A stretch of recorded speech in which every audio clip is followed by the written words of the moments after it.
بەناوی خوای بەخشندە و میرەبان سڵاوتان لەبێت بینەران و بیسەرانی ئازوو خۆشەویست خۆشحاڵیارێکی لە بەرنامەیەدا لەگەڵ هاوکار شوێن هاتن و خزمەتان دەخوازین کە بڕگە و بابەتەکانمان جێگەی سوود و ڕەزامەندی ئێوەی ئازیز بێت. زۆر سپاسدان یار بەناوی خوای گەورە و میهرەبان ئایزان سڵاوتان لەبێ و وایتان باش ئاسوودە و کامەران و بەختەوەر بن لە پرۆگرامی پەیامی ڕۆژ ئەمڕۆ دوو بابەتی گرنگمان دەبێت قسە و گفتوگویان دەربارە دەکەین لە بەش یەکەمی بەرنامەکەماندا پەرتووکێکی وەرگێڕاوی نوێی زۆر گرنگ و ناوەڕۆک بەرزتان پێدەناسێنین ئەویش پەرتووکی ئاین و دەوڵەت و جێبەجێکردنی شەریعەتە باس لە ناوەڕۆکی کتێبەکە و هەروەها بیرکردنەوە نوێیەکان و کۆمەڵەیەک بابەتی گرنگی فکری لە ناو کتێبەکە کە باسکراوە لەگەڵتانە گفتوگۆ دەکەین لەگەڵ وەرگێڕەکە لێرە لە ستۆدیۆ لەگەڵمان دەبێت لەو بارەوە گفتوگۆ زیاتر دەکەین. بەڵازان خۆشەویستان لە تەوری دومی بەرنامەکەشماندا باز لە ڕۆژی گیانی زمانی دایی دەکەین بۆ پێی کە ئەمڕۆ مستویەکی شوبات کە لە ساڵی 1992دا نەتەوەی گرتوەکان ئەم ڕۆژی دیاری کرد بە ڕۆژی زمانی دایک بە هۆکاریەوەی کە فرەچەشتنی و فرەیی زمان هەیە لە جیهاندا بۆی کە زۆرێک لە وڵاتان هەمیشە بەردەوام پارێزگاری لە زمانەکانیان بکەن لە جیهاندا نزیکەی 6,000 زمانی جیاوازەیە بەڵام بە دیاریکراوی تەواوی جیهان بە 100 زمانی دیاریکراو قسە و گفتوگۆ دەکەن. لەم تۆرێماندا باز لە گرنگی زمانی دایک دەکەین بزانین چۆن زمانی دایک بپارێزین بە تایبەتی تر زمانی کوردی کە زمانێکی پەتی خۆمانەوە چۆن وا بکەین کە بەرەو لە ناوچوونەچێت و بەردەوامی پارێزین بۆ پێی کە لە ئێستادا لە زۆرێک لە قوتابخانەکان خەریکە خوێندنی ئینگلیزی و بابەتەکانی دیکە زاڵ دەبێت بەسەر زمانی کوردیداوە دەبینین زۆرێک منداڵان بۆی کە لە قوتابخانەکاندان خەریکە زمانی کوردەکان بەرەو شێواوی دەچێت بەڵام بەگشتی باز لەو دەکەین چی بکرێت بۆی کە زمانی کوردی بە جوانی و بە پاراوایی بمێنێتەوە. دەستپێکیش دەچینە لای پێشبینیەکانی کەشوهەوای شار و شارۆچەکانی هەرێمی کوردستان.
دووبارە سڵاوتان لەبێ ئایزان لە بەشی یەکەمی بەرنامەکەماندا قسە و باز لەسەر پەرتووکێکی نوێی وەرگێڕاوی زۆر بەڕێز مامۆستا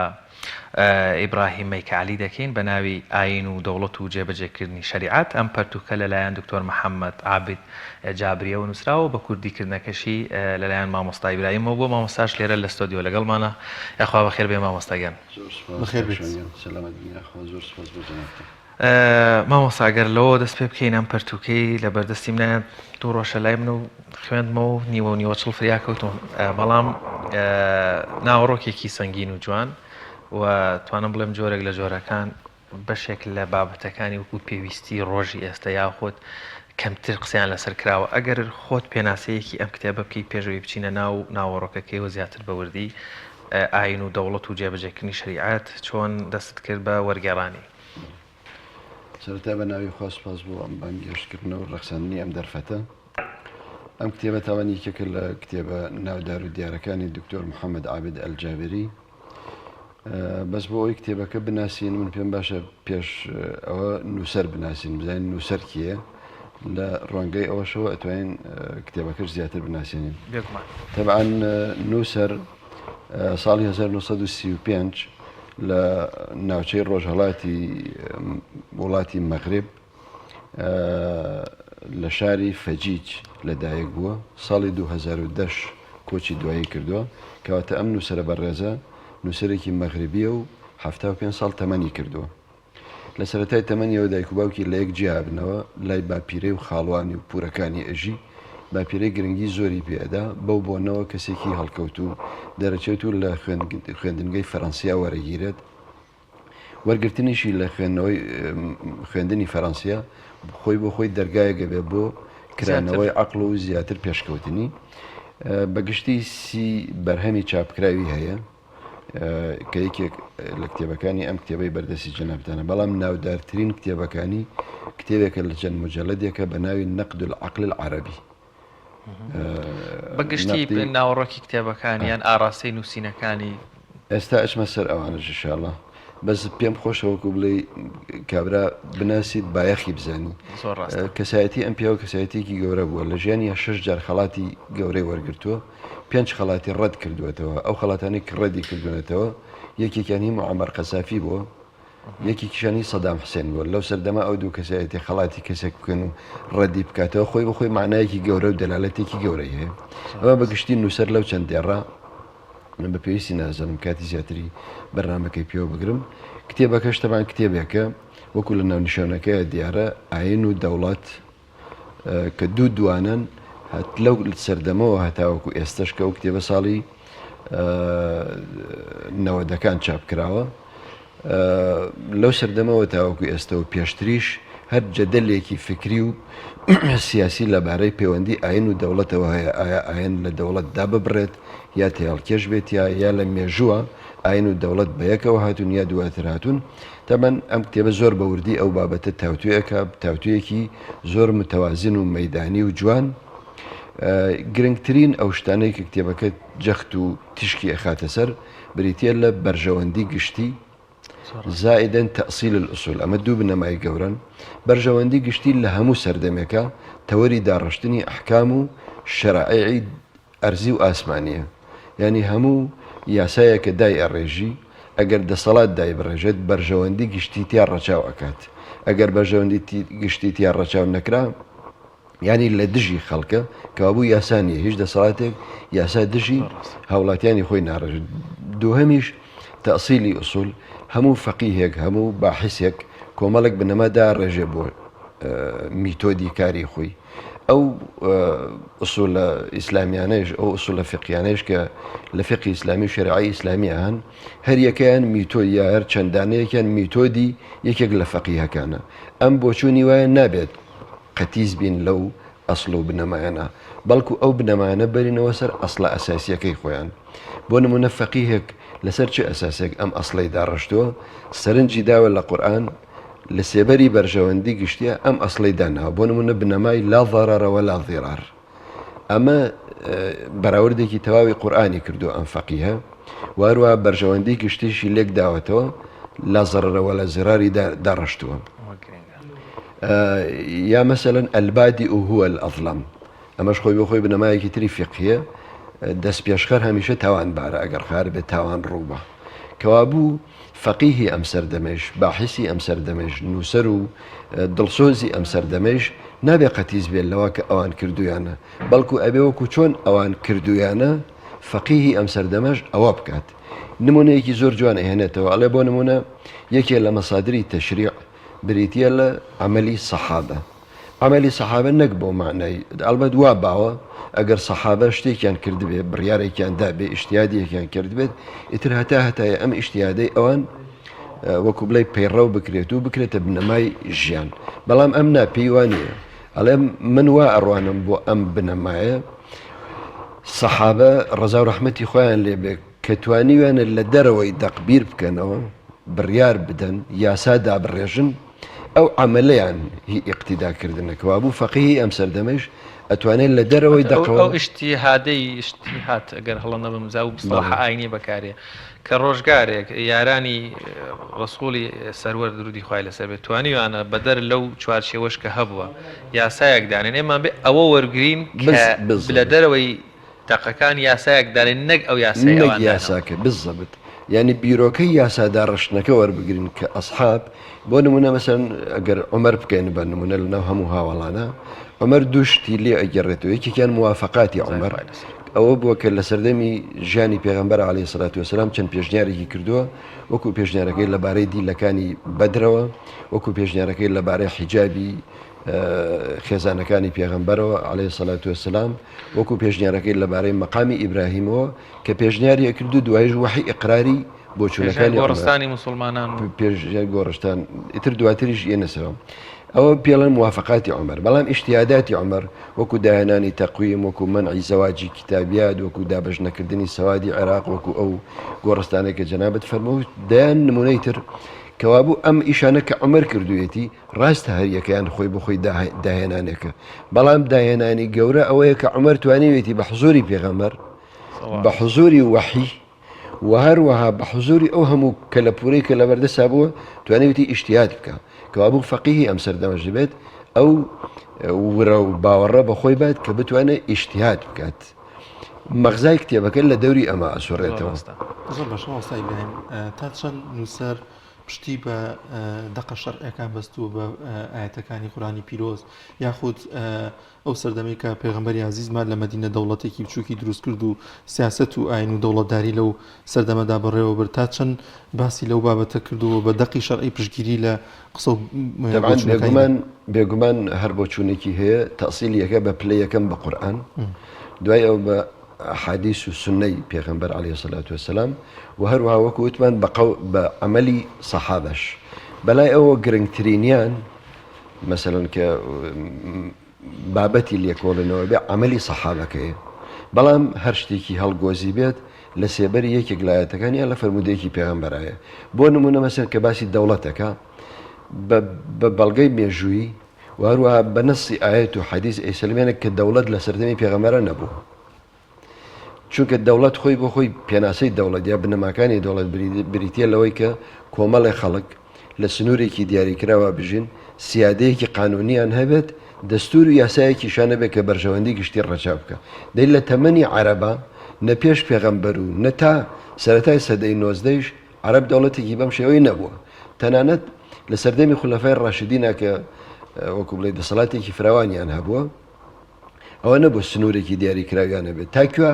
نفوزیان بوو بێت تاکووە هایبەتیان بوو بێت بە سنووری ئەوان درراوە لە قەڵم لە سەردەمی عەباسیە وردە دەوڵەت گەڵاڵەی گرت و تا دواتر دەوڵەتی نەتەوە ئەمانە هات نەکایەوە ئەمە خۆی بەخۆی بەڵگەیە لەوەی کە ئەگەر جەدەلی دین و دەوڵەت باس بکەی نە لە سەردەمی پێغەمبەرە نە لە سەردەمی خولەفای ڕاشدینە شتێک نەبووە بە ناوی جەدەلی دین و دەوڵەتەوە چونکە ئەسڵەن دەوڵەت نەبووە هەتا وشەی دەولە ئەهێنێت وەکو بۆ وەڵامی پرسیارەکەی جەنابێت بە دوواداچوونی بووە کە ئەڵێن لە قورئان و لە ئەدەبیاتی قورئانە دەولە بە دوو معنایەت یەکێکیان لکەی لا یەکونە دوولەتەن بەینە الئەغنیاء منکم بۆی تەنیا ینی لە بینی دەوڵەمەندەکانە بەراورد و تاوتوێ نەکرێ دووهەمیان دەولە بە معنای ئەمر بە معنای دەسەڵات بە معنای حکمڕانی نەک بە معنای ئەو فۆرمەی کە ئێستا پێڵێن دەوڵەت و دینی لێجیا بکرێتەوە یا دینی تیاڵکێش بکرێت دوایی ئەڵێت ئەگەر پرسیارێک بکەین ئایا ئیسلام دین و دەوڵەتە یا ئیسلام تەنها دەوڵەتە یا ئیسلام تەنها دینە لە نەتیجە تێگەین ئیسلام تەنیا دینە ئەوەی کە ئیسلامیەکان بەگشتی لە ئاستی عالەمە پێداگیری لەسەردا ئەکەن کە دین و دەوڵەت نابێت جیا بکرێتەوە ئەبێتی هەڵکێش بکرێەوە ئەبێت چی بکرێت واروە دروشمی ئەلئیسلام هو الحەل کە بەرزەکرێتەوە ئەم زۆر بە توندی لەوە ئەدا ئەڵێ دین گەورەترە لەوەی بکرێت وەسیلەیەکی دەوڵەتداری دەبێت چاوەڕێ بکەین کێ بۆ حکومڕانی بکە کاتێک کە بۆ زاڵمێک حکومڕانی دەوڵەتێک دەکات لێرەدا ئاین ئەوانی کە ئاین شارەزای ئاینین یاخود دەسەڵاتداریشن با بڵێن دەکرێت چی بکەن ڕوبەڕویان ببنەوە یان چۆن باس لەوە دەکات طبعا ئەم باز لەوە کە ئەڵێت دەسەڵاتدار یا فەرمانڕەوا ئەبێت عادل بێت ئەبێ بە سیستەمی هەڵبژاردن هەڵبژێری ئیتر ڕێگر نییە لەوەی کە مسلمان بێت ینی حاکمێک بۆی هەیە مسلمان بێت پێڕەوی دینی ئیسلام بێ بەس نەک بڕاوەکو بڵێ دەوڵەتێکی دینی یا ممارەسەی دەسەڵاتێکی دینی بکە بەمانە تەعەسوبی و تەسکبینیەکەی بەڵکو ئەتوانێت وەکو ئایدۆلۆژیایەکی شخصی خۆی هەی بێت بەڵام دەوڵەت ئەبێت دەستوری هەبێ وەکوتمان دەستورەکەی ئەبێ بەرژەوەندی گشتی ڕەچاوکە بۆ نمونە لەوانەیە ئێمە دەیان کێشەی هەنووکەی ڕۆژانە بێنە پێشەوە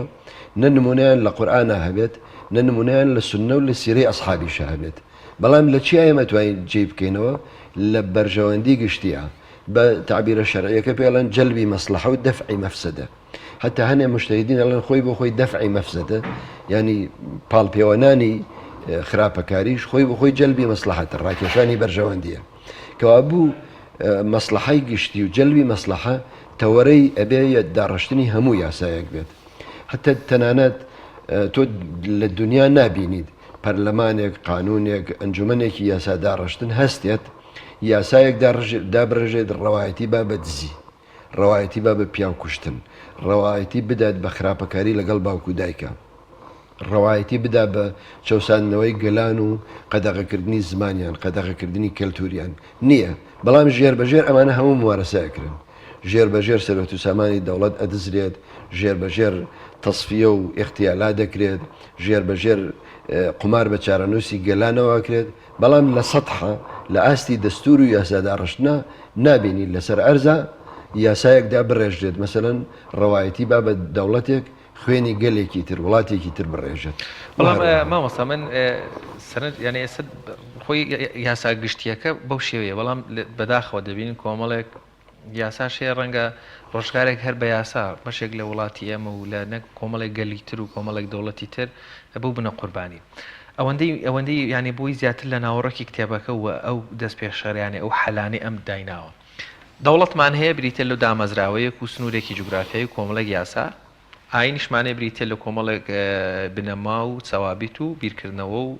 فکر و با بڵێن کۆمەڵێک جێبەجێکردنی واجبات کە لەسەر پێڕەوکارەکان هەیە گرفتەکە کەی دروسە بێت لە کاتێکە ئەم یاسای ئەم دەوڵەتە تەواو یەکسان بێ بە بنەماکانی ئەم ئاینە لێرە گرفتمانە زۆر جار گرفتەکە لەوە دروسە بێت کۆمەڵێک شت لەم دەوڵەتەیە هەیە یان لە یاساکەیان نییە یین با بڵێن لە ئاینە باز نەکراوە یاخود دژی ئاینە گرفتی سەرەکی جەدەلی نێوان ئاین و دەوڵەتەکە ئەلێرەیە دروسە بێت کەواتە ئەو فکرەی ئەم کە ئیشتیهادی کردووە کۆمەڵێک شتمان هەیە کە لە ئاینە باز نەکراویان ئەکرێ گۆڕانکاری تیا بکەین یان ئەکرێ ڕەخنە بگرین چکە چیرۆکی زۆر جوانی شەیدبوونی ئیمامی عوسمانە گێڕێتەوە کە تەڵحە و زوبێر و ئیمامی عەلیش کە پشتی دەگرتن پیان و تۆ بێت لە دەسەڵاتەکەت لا بچی و مەسەلەن دواتریش تا بە شەیدبوون و بە کوشتنی خۆی کۆتایی دێ یعنی ڕەخنەگرتن ڕکابەروەسانەوە خۆ مەشتیهادی با بڵێن ئەگەر ئەتوانیم لێ خۆمەش کردەوە ئەسحابەکان تەوان ئەم کتێبە من حەزەکەم ڕوونکردنەوەیەک بم داوەت بۆ جیاکردنەوەی دین و دەوڵەت ناکات ئەم کتێبە یعنی لەسەر و وەکوڵێ پان ئەو فکرەیەوە قسەکان ئەڵێ دین ئەبێ گەورەتر بێت لەوەی کە بکرێتە ئامراز وەکو لە پێشەوەوتم مشکلەکە لێرە دروزە بێت چونکە حرەکاتی سیاسی بەعام با نەڵێن ئیسلامی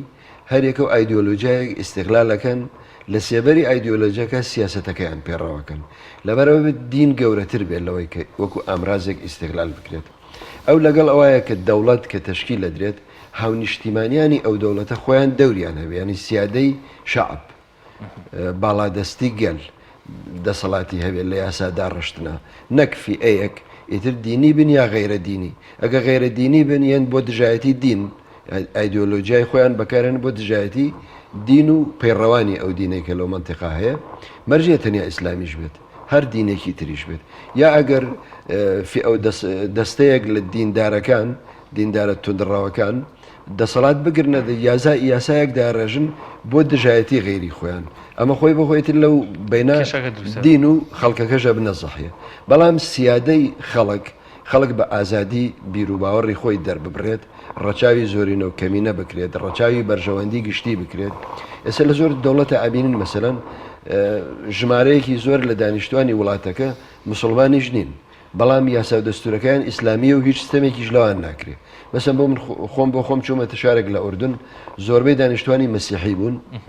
بەڵام یاسا دەستوری دەوڵەتیش هەر ئیسلامیە ینی لە ئیسلامەوە سەرچاوی گرتووە قسەم لەگەڵاکردن ئایا مشکلەیەکتیان بووە لە سەردەمی سەلاحەدینەوە تا ئیسا بوتویانە نەخێر بەعکسەوە ئێمە زۆر ئاسوودەین هیچ سیستەمێکمان لێ نەکراوە بە ناوی دینەوە بە ناوی دەسەڵاتەوە ممارەسەی تقۆس و سروتە ئاینیەکانمانەکەین بە ئازادی ئەوە کەنیسەمان هەیە و ڕێو ڕسمەکان پیادە ئەەکەین هیچ زەخت و زۆرێکمان لەسەر نییە ئەگەر زەمان هەبێت گەل ئەمەنە هۆشیار بێت یاسا بۆ خۆی دابڕێژێت ئەو کاتێتر دەمارگیریش دروست نەبێت دەمارگیری عادەتەن یا کارە یا کاردانەوەیە ئەگەر کار بێت لە دەستەیەکی وەکو بڵێ نیاز ناپاکەوە ئەگەر کاردانەوەش بێت لە وەڵامی ئەو نیاز ناپاکیەیە کاردانەوە کە ڕوئەدا ئەم کتێبەت داوت بۆ ڕۆشنبیرکردنی خەڵکو و بەرزکردنەوەی ئاستی تێگەیشتنی تاکی هەم مسلمان و هەم هاونیشتیمانی ئەکات تاوەکو وەکو وتمان هەم دین و تێگەیشتنی دینی ئاراستە و ڕێڕەوی خۆی وەربگرێت هەم دەوڵەتیش پارێزراوە بێت لە ئیستیغلالکردن و بەکارهێنان بەنیازی خراپەوە زۆر باش مامۆستا ئیبراهیم دوای ئەو بەکری سدیق ڕزای خوا لێبێ هەڵدەبژێرێت و دەکرێتە خەلیفەی موسڵمانان لە یەکەم وتاریدا باز لەوە دەکات کە سەرۆکی وڵات نوێنەری خوددانیە لەسەر زەوی بەڵکو وەکیلی خەڵکە و بۆ بەرژەوەندی خەڵک لێرە دەبێت و بۆ وەرگرتنەوەی مافەکانیان ئەمە بۆچوونێک نییە بەوەی کە ئاینی پیرۆزی ئیسلام وە سەرۆکی وڵات وە دەوڵەت هەمیشە لە خزمەت خەڵکا بێت وە پێویستە داواکاری و مافەکانی خەڵک جێبەجێ بکات بەڵێ بەتەکی دوایە و خولەفای ڕاشدین ڕەزا و ڕەحمەتی خۆیان لەسەر بێت نمونەیەکی جوانی مێژووی ئێمن هەتا ئێستاش ینی هەموو نووسەرەکان هەموو خەڵک و هەوادارانی ئەیان شانازی بە سەردەمی ڕاشدینەوەکەن ئەگە شتێکمان هەبێ شانازی پێوە بکەن لە مێژومانە بێشک سەردەمی ڕاشدین یەکێکە لەو سمبولە جوانانەی کە مایە شانازین و هەروایە یەکێکیشن لەو تەوەرانەی کە نووسەر زۆر جەختی لەسەر کردوێتەوە لە سەردەمی ڕاشدینە چونکە سەردەمی ڕاشدین بەڕێئی ئەو جیلێک ڕیادە و ڕابەرایەتیانە کردوەکو ئەبوو بەکر و عومەر و عەلی و عوسمان و غێرهم ئەوان زۆر تێگەیشتوو بوون لە پەیامەکەی پێغەمبەر ینی دابڕانێک لە بینی پەیامەکەی پێغەمبەر و جیلەکانی دواترە نەهاتبوو نمونەی مەسەن هەڵوێستەکانی ئەبوو بەکر ئەو نمونەی کە جەنابەت گێڕاتەوە کە لە وتارەکە ئەوە بەیانەکە نمونەیەکی تری هەڵگەڕانەوە جەنگی هەڵگەڕاوەکان بە تاویری عەرەبی حروبی ڕەدە تەمەن حروبی ڕەدە چەند تەفسیرێکی یەکرێت هەندێک وەکو بڵێ بە ئایدۆلۆجیایەکی تەسکەواڵەن ئەوانە لە ئیسلام پەشیمان بووبوونەوە هەندێکی ژواقعەکە ئەخوێنەوە ئەوانەی کە هەڵگەڕابوونەوە ڕەمزی دیارینەوە ئەو سەردەمە بوون لە دین هەڵ نەگەڕابوونەوە لە ڕاستیە بەڵکو لە دانی زەکات بە ئیسلاحی ئەم سەردەمە زەریبە چونکە یانوت ئێمە گرێبەستێکە بۆ لە بینی ئێمە و محەممەدا کە ئێمە زەکات و زەریبە بە محەممەد بین ئێستا کە محەممەد ڕۆشتووە ئێمە زەریبە بە کەسی تر نادین ئیتر مەقول لە مەشورەکەی ئەوە بەگر کە ئەڵێت واللهی لەو مەنعونی عقالا ئەگەر بە پێغەمبەریان دابێ ئەبێ بە منیشی بن ئەگە سەرگوریسێکیان بە پێغەمبەر دابێت ئەبێ بە منیشی بن بەڵام عومەر هەر لەو سەردەما ڕێی لەگەڵەوە نەبوو کە شەڕ بکرێ لەگەڵ هەڵگەڕاوەکانە کە زەکاتیان نەئەدا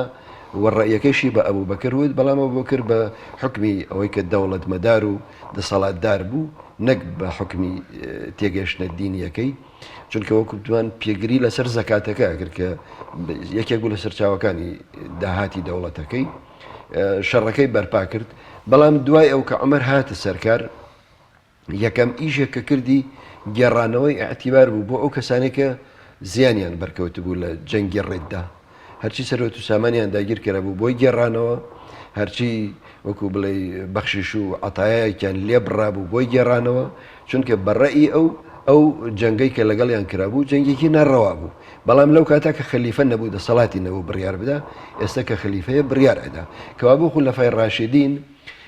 هەم نزیکترین کەس بوون لە جیلی نبووەت و پێغەمبەرەوە هەم جەریئترین کەسیش بوون لە ئیشتیادا ئەوە تا ئەبوو بەکر مەسەلەن بە حوزوری عومەر و معارەزەی عومەریش ئیشتیادەکەی خۆی کردووە و بە حکمی دەسەڵاتەکەی پێڕەوی کردووە عومەریش لەبەرەوەی کە ئەو کاتە خەلیفە نەبوو هیچی پێ نەکراوە کە ئەبێتە خەلیفە ئیشتیادەکەی پێڕەوەکات و تەعاملێکی تر لەگەڵ ڕێدداەکە کەوابوو تێگەین کە سەردەمی ڕاشدین یەکێکە لە سمبولە جوانەکانی مێژووی ئیسلامی مامۆستا لەو یەکێک لەو بابەتانە کە زۆر گرنگە کە دیسانەوە لە ناوەڕۆکی ئاین و دەوڵەت ڕەنگە ئەمە نازانم تێگەیشتنی تۆزێک یان بەیانکردنیشی قورس پێ بەڵام ئەگەر بە سادەی وەڵامێکمان دەستکەوێتەوە لە سەردەمی فراوانبوونی سەرزەوی مسلمانان خاکی مسلمانە دەوڵەتی مسلمانان دوو نوع فتوحات دوو نوع کرانەوە هەبوو ئەوەیان کە بەڕووبەڕووبوونەوە شەڕ دەبوو مسلمانان لەوێ سەرپەرشتیاریان بۆ دادەنرا فەرمانڕەوادەنا ئەوانەشی خۆیان بانگەوازی ئیسلامیان قبول دەکرد هەمان سەرۆک و دەسەڵات و یاسا و دەستور دەمایەوە تەنها مسلمان دەبوون کەواتە دەچمەوە سەر سەرنجەکەی بەڕێزت کە باسی لەوە دەکا کە ئاین دەوڵەت لەو سەردەما بەو فۆرمەی ئێستا نەبووە ئەمە یەک دەگرێتەوە چکە بڕیار بە دەوڵەتێکمان هەبێ دەبێ هەموو ڕێنمایەکانی ئەم دەسەڵاتە و بە حتا لە حکوومەتی کوردیش مەسەن وەزیرێک دەگۆڕێ حکوومەتێک دەگۆڕێ هەموو کابینەکە دەگۆڕێت ئەمە پشتگیریەکی ئەوە ناکا کە ئاین و دەوڵەت دەبێ تاواوکەری یەک بن نەک جابن لە یەک نەک دوور بن لە یەک نەک بە شێوەیەک تێکەڵ بن کە مافی کۆمەڵی کەسی تریش بخورێ بەڵە حقیقەتەوە هەتا لەو کتێبان نمونە گێڕاوەتەوە بینیم بۆیە ئەو سەرنجەم لا بۆ نمونە پێغەمبەر عەلەیهی سەڵات وسەلام کەسێکە هۆزێکە موسڵمان نەبوون اختیاری کردن لە بینی ئەوە ئەگەر وەکو بڵێ وازێرن لە دەسەڵاتەکەتان تا من دەسەڵاتێکتان واگە خۆشتان ئیدارەی دەوڵەت و هۆزەکەی خۆتانەکەن هەر هەمان کەسی ڕائەسپاردەوە بەڵام وەکو مەقولەیەکی مەشهورەیە ئەسلم تەسلم مسلمان بە سەلامەتە بی ئەو بەس ئەوەی ئەویست کە کابرا ینی دینەکە ئاعتیناقکە واز لە زوڵم و ستەمکردن واز لە خوێن ڕشتن واز لە شەڕکردن لەگەڵ هۆزەکانی ترا بێنێت تێبگات لەم دینەکە چه ڕەحمەتێکە بۆ مرۆڤایەتی هاتووە ئیتر دەسەڵات مشکلە نەبوو لە لای پێغەمبەر لە لای کێبێت تەنانەت لە مەدینا کە خۆی ئێمە بە مەدینەت ڕەسوول ناوی ئەبین ئەو دەستوری مەدینەی نووسی جوولەکە و مەسیحیەکانی بەشدار کرد لە بەڕێوەبردننی مەدینا خۆ ئەگەر بەم تێگەیشتنی ئێمە بووە کە بەداخەوە تەسکتی ئەگەین لە مۆزوعەکە ئەبووە یەکسەر دەسەڵاتی بگرتایە دەدەس و وجودی بۆ کەسدانە نایە و حسای بۆ نا بەعکسە و بانگی کردن بەشداری کردن لە بەڕێوەبردننی مەدینە تاوەکو ئیتر ڕووداوەکانی مێژوو قوڵن نەچینە ناویان ئەو ئیتیفاقە هەڵوەشایەوە بێگومان ئەمانە هەموو پێمان ئەڵێن کە دین شتێکە دەوڵەتی شتێکە نەدژی یەکن نەیەک شتیشن وەکو لە پێشەوە وتم ئیسلام ئاین و دەوڵەتەیان تەنیا دەوڵەتە یان دەسەڵاتە یان ئاینە بێگومان ئاین ئاینە نابێت نەبکرێتە بەدیلی دەوڵەت نەبکرێتە دژی دەوڵەت نە بیشتوێنرێتەوە لە ناو دەوڵەتە نەجیاش بکرێتەوە ئەبێ وەکو بڵێیت ئیندیماج و تێکەڵکردنێک هەبێت لەوە ئەویش بەوە ئەکرێ بۆ نمونە فەرمانڕەوایەک ئەگەر مسلمانیش نەبێت ئەبێ ئەو بنەمایانەی دینی قبول بێ کە نابێ ستەم بکە نابێ مافی خەڵکی بکە نابێ خیانەت لە دەسەڵاتەکەی بکە بەرەمبەر بە خەڵک بەس ئەگەر وانەبێت زەمان نییە بیکە یعنی کابراگە مسلمان نەبێت زەمان نییە بتوانێت عەدالەت جێبەجێ بکە مەگەر بەچی بە یاسایەک بی بەسیتەوە یاساکەش دیسان هەڵخڵاوی ئەو ئاینەیە کە ئێمە پێمانەڵێت ئەبێ عەدالەت بەرپا ببێت کەوابوو ئەو تێکەڵکردنە مەگەر کەسێک لی تێبگا وەکو چۆن لە کوردەواری ئەڵێن تا نەیخۆی نازانێت چێ مەگەر یەکێک بەڕاستی ممارەسەی کردبێت دیندارێک بوو بێ بەڵام دینی ئیستیقلال نەکردبێ بۆ دەسەڵات و سیاست دینەکەی ڕێگەی پیشان دابێت چۆن سیاست بکە دینەکەی ڕێگەی پیشان دابێت چۆن ئێستا بنونە پارێزگاری ئەم شارەی ئێمەتیایە ئەژین ئەگەر مەسیحیەک بێ ئەگەر جوولەکەیەک بێ ئەگەر مسلمانێک بێ ئەگەر زەردەشتیەک بێت گرنگ بەلای منی هاوڵاتیەوە ئەوەیە کە بتوانێت خزمەتم بکە ئاسایشم بۆ دابین بکە ستەمم لێنەکە بم پارێزێ لە دەستی دەرەکی هیچی ترم ناوێت لە ئەو لە ماڵەوە لێرەیە دەڵێن ئەگەر مسلمان بێ لەبەرەوەی لە ئاینی ئیسلامە ئەبێ واجبی خوا واجبی کرد لەسەری خزمەتکاری خەڵک بێ و داوێن پاک و دەستپاک بێ کەواتە ئەگەر حتا یاساکەی وڵاتەکەش ئیسلامی نەبێ مادام خودی پارێزگارەکە با بڵێ مسلمان بێت توانێت زیاتر ئەمە جەوهری ئەمە تەویلێکە ئێمە خۆمان ئەیکەین یعنی حەزەکەین وابێت بەڵام خۆ بە ملیۆنەها نمونەمانەیە مسلمانە و ستەمکاریشن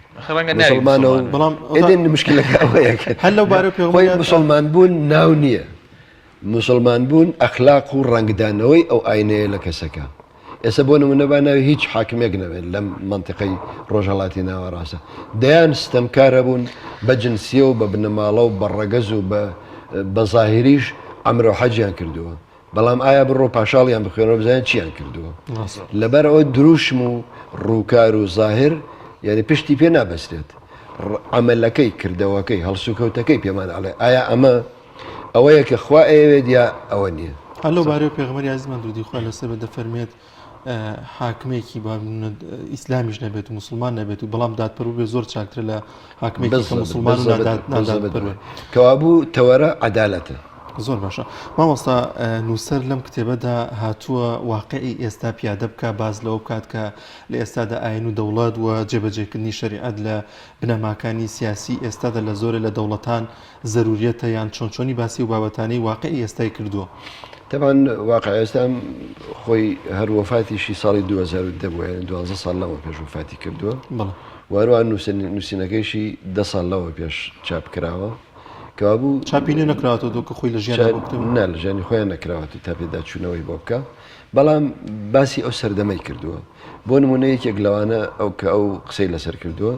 ئەڵێ ئەبێ کێشەی وڵاتان نەگەشتێنرێت مادام وڵاتەکان دیاریکران دەوڵەت دروست کراوە بەو پێناسەی کە کردمان سنوورێک هەیە بۆ نمونە کێشەیەک هەیە لە لوبنانە مەرج نییە گەر مسلمانێک ئەو کێشەی لە لوبنانە هەیە لە عێراقیشە مسلمانێک هەمان کێشەی هەبێت لەوانەیە هەلومەرجی ئەو واقعی کە ئەوی تیاژی یا بۆ نمونە لە مەغریبە حرەکەی تەنویری عەرەبی ئیسلامی لە مەغریبی عەرەبیە لە تونس و جەزائیر و مەغریبە سەری هەڵداوە وەکو ئەم کەسایەتی گەورانەی کە ئەم یەکێکیانە زۆرێک لەو ڕائیدە فکریانە وەکو مالک بن نەبی وەکو ئیبن فارس وەکو محەممەد ئەرەگۆن وەکو ئەم زۆربیان مەغریبی و تونسی و جەزائری بوون کەوابوو تۆ هەلومەرجی وڵاتێک چونکە سنوورێکی بۆ دانراوە ڕاستە من و تۆ جۆگرافیات جۆگەیەک جیاوانەکاتەوە بەڵام لەو بەرەوە فەرهەنگێک دەستورێک دەسەڵاتێک حاکمە لەم بەرەوە شتێکی تر کەوابوو ڕنگدانەوەی ئەم جیاوازیە لە دەستور و لە دەسەڵات و لە فەرهەنگا ڕنگدانەوەی لەسەر بیرکردنەوەی کۆمەڵگەکە و هەلومەرجی ژیانیشی ئەبێت بێگومان قسەی کردووە ئەو قسەی کردووە کە نابێ کێشەکان بگشتێنرێ یعنی تازە ئەو بیرۆکە بێت لە خیاڵمان لابێم لە عالەمی ئیسلامی یەک کێشەی کەکە عالەمی ئیسلامی 1000 پارچەیە تۆ باز لە کام پارچەیانەکەی باز لە کێشەی کام پارچەیانەکەی مامۆستا کتێبەکە بەڕاستی قسەی زۆر زیاتر هەڵەگرێ کاتیشمان نەماوە بەڵام بەڕاستی دەمەوێت هەر بە حرمەتی ئەم ڕۆژەی کە پێڵێن ڕۆژی زمانی دایک ئەگەر پەیامە کدما بێ لە کۆتا باسی کتێبەکەتە بە زمان و ئێڵپ نەماوە چە مامۆستا بزانم توش زمان و ئێڵ هەورامین خۆشحاڵانەکەی فرسەتە ڕخسنە پسەوە لە چنەواتن وەراوەرە دوو هەورامیەوە نشیرەوە هەورامی قسینەکەی پزەن ڕۆچێ بێ و تەماشا ئاوێ چیە کردی بەڵام وەشحاڵانەکە ئەنا ڕۆچەکەی ماپاوە چیە مەڕە ئەخیر پێیان من جەبارە کتێبەکەیانن ئومێدەوارنە وانەری کورد تاوە بەبێت دەمارگیری ئاکتێبیە وانەوە تەبان کتێبن ظاهرە نەوشکە تاملید لێ مۆزوعەکەی جەناب تاوانان تاوەڵتر بەڵام کەملید لێ مۆزوعەکە هەستکەری بابەتی فرس سەلیس و وەشە وەرەی داوا کرد و وانەری کوردی بەگشتی و جیل و گەنجی بە تایبەتی کتێبەکەی واناوە و ئیسفادەشتە نەکەرا وەچێ چۆ من هەرچن ئالانم کەرە چن مەکتەبێوانە هەن هەر کەس حەزش کرد کتێبەکەش بە دیاری پێکیان و ئامادەنە تەلەڤیز زانکۆی بەنامە بەهەر تەریقەوە پەیوەندی کرد ئامادەنە نوسخەی چاپێ دابین بەسەوەژ مامۆستاگیان خامە ڕەنگین بۆ سپاس پێ بەشداری کردیت وەرەی دەرمانە بەڵازان و خۆشەویستان دەچینە لای ناوڕێک و دەگەڕێن لە تەشواخەری و بەورامی بڵێم دەچین لای ناوڕێک دەگەڕێنەوە لاتان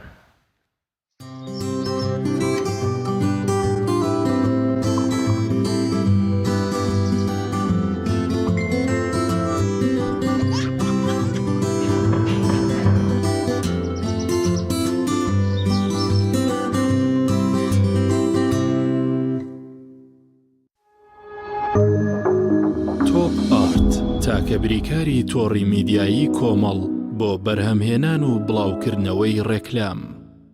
یەکێک لە خواردنەکانی سەفرەی کوردی برنجی ڕووبهەنارە خواردنێکی زۆر بەچێژ و بەتامە چەندی لێ بخۆی لی تێر ناخۆی برنجی ڕۆبەنار زۆر خۆشە خۆشترە بێت ئەگەر برنجەکەی برنجی مەحموود بێت برنجی مەحموود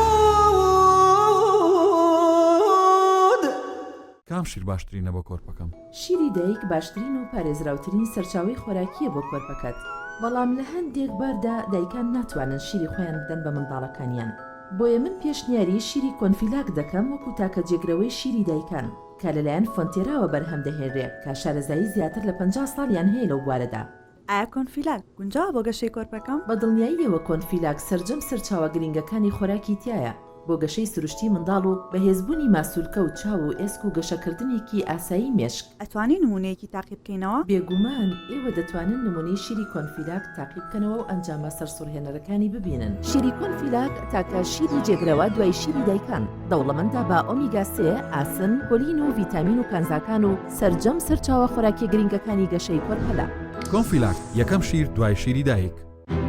کارگەی ئاوی سلێمانی تازەترین بەرهەمی خستە بازاڕەوە. کارگەی ئاوی سلێمانی بەهۆی کوالیتیە بەرزەکەی و ئاوە سازگەرەکەی یەکەمین کارگەیە لە عێراقدا کە بەرهەمەکانی لە ئەوروپا و ئیمارات بەردەستن. بۆنی کەمترین بڕی سۆدیۆم و نەبوونی نیترات لە ئاوی بەڕادی سلێمانی وای کردووە ببێتە خاوەنی حەوت بڕوانەمی گیانی و لێدوڵەتی. ئاوی بەڕادی سلێمانی دڵنیایی زیاتر، تەندروستی باشتر. کارگەی ئاوی سلێمانی. تۆپ ئارت تاکە بریکاری تۆڕی میدیایی کۆمەڵ بۆ بەرهەمهێنان و بڵاوکردنەوەی ڕێکلام.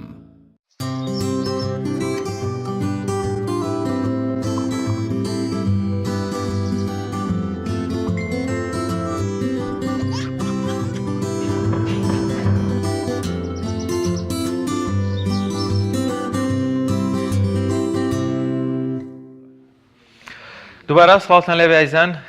وەک دیارە هاوکاریشم لە سەرەتای پرۆگرام باسی کرد.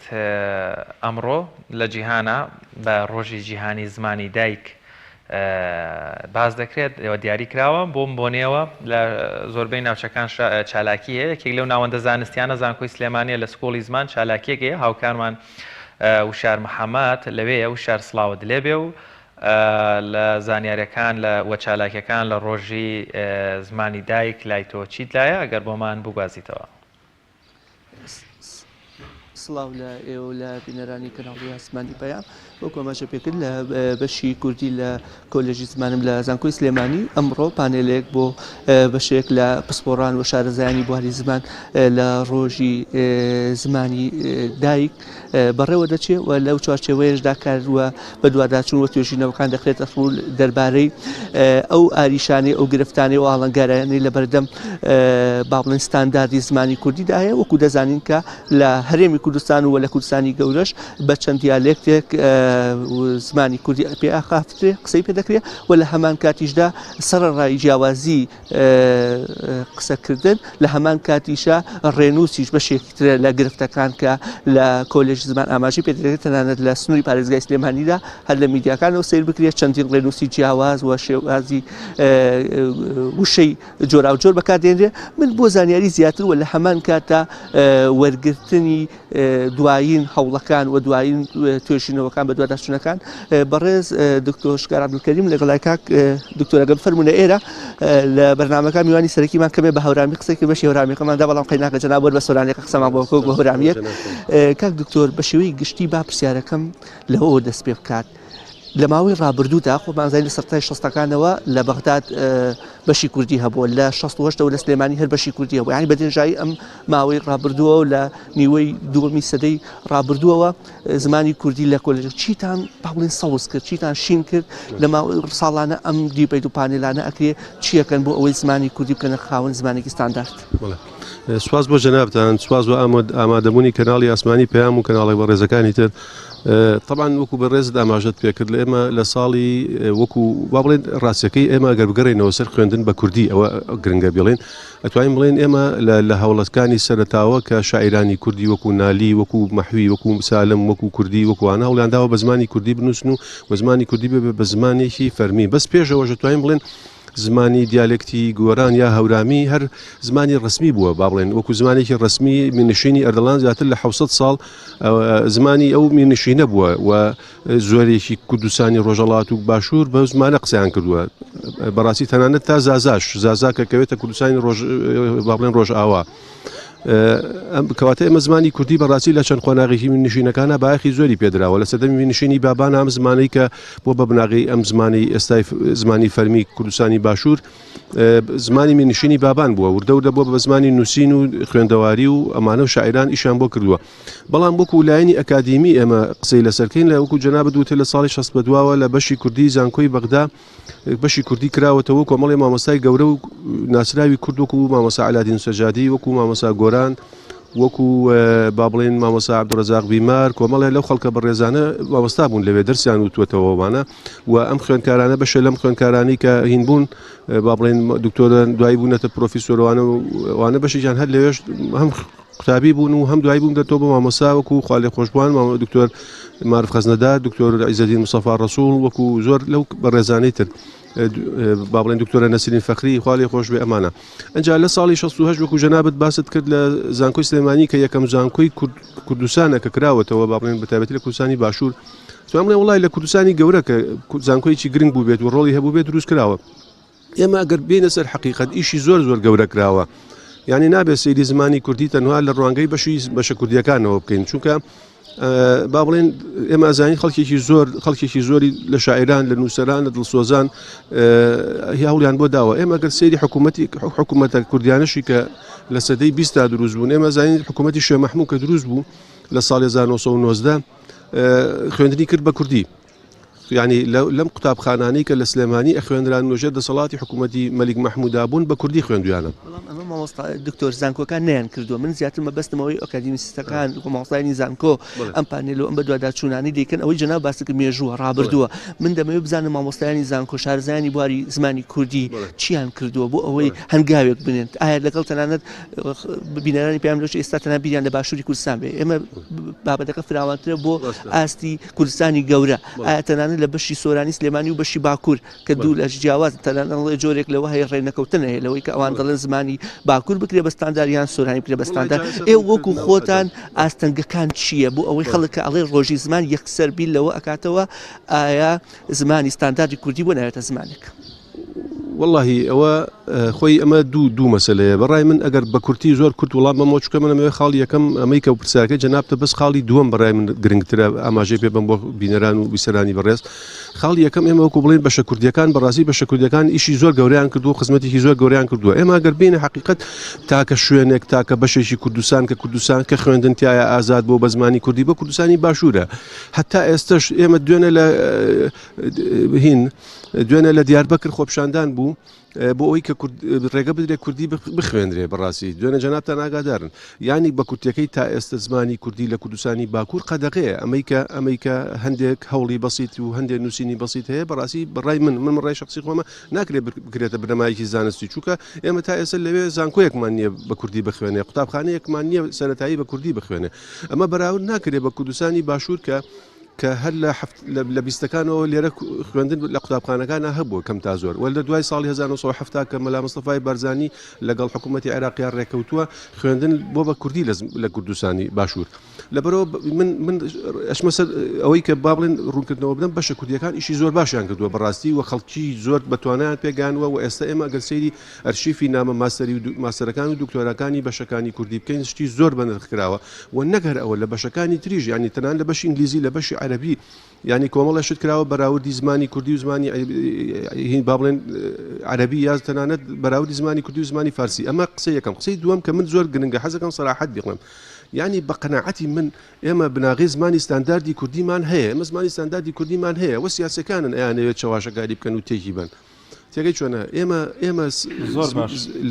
زیاتر لە 100 ساڵە لە کوردستانی باشوور زمانی کوردی ئەمە زمانە کوردیە کە ئێستا من تۆ قسەی پێکەین و تەنانەت سەرکردە سیاسەکانی وەکو کاک مەسعود و وەکو زۆر باشە جەلال و وەکو کاتەنانەت کاگنێچی زۆر سپاس بۆ پەیامنێرمان و شێرمەحەمەد لە سلێمانیە و لە زانکۆی سلێمانیە و لەگەڵمان نبوو دەچینە کەلار پەیامنێرمان هاوار محەممەد وەردەگرین هاوار سڵای خوا لێبێت و دوایین زانیاری چالاکی چییە لە کەلار و لە گەرمیان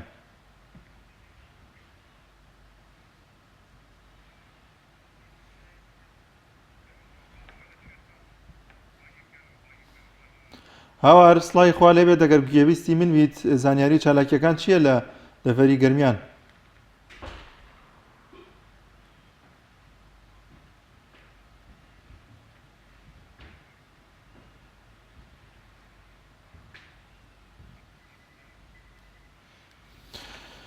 بەڵازان دیارە ئەمڕۆ وەکوکارە ئاماژەی پێکرد لە بەشێک لە شار و شارژگەن وە لە جیهانیش کۆمەڵێک چالاکی جۆرا و جۆر بەڕێوە دەچێت و هەموو لایەک هەوڵدەدات کە زمانی دایکی خۆی بپارێزێت و هەوڵ دەدرێت لە ڕێگەی و چالاکی و کۆڕ و کۆبوونەوانەی دەکرێت لە هەموو شوێنێک و لە هەموو جیاندا کار دەکرێت بۆ پاراستنی زمان لە جیهاندا زیاتر لە 6,000 زمانی جیاوازەیە بەڵام بەگشتی لە جیهاندا نزیکەی 100 زمانێک قسەی پێ دەکرێت و لەو نێوەشدا زمانی کوردی لە ڕیزبەندی 59مین زمانی جیهانەکە قسە و گفتوگۆی پێ دەکرێت لە جیهاندا و بە هەر چوار پارچەکەی کوردستانەوە زیاتر لە چەندین ملیۆن هاوڵاتی لە کوردستانی گەورە بە زمانی کوردی و بە زمانی پاراوی جوانی کوردی قسە و گفتوگۆ دەکەن. وڵێ چینە لای هاوکارمان هاوار محەممەد لە کەلارەوە هاوار سڵاوت لێبێ و زانیاریەکانی ڕۆژ لای تۆ چی گوزەراوە؟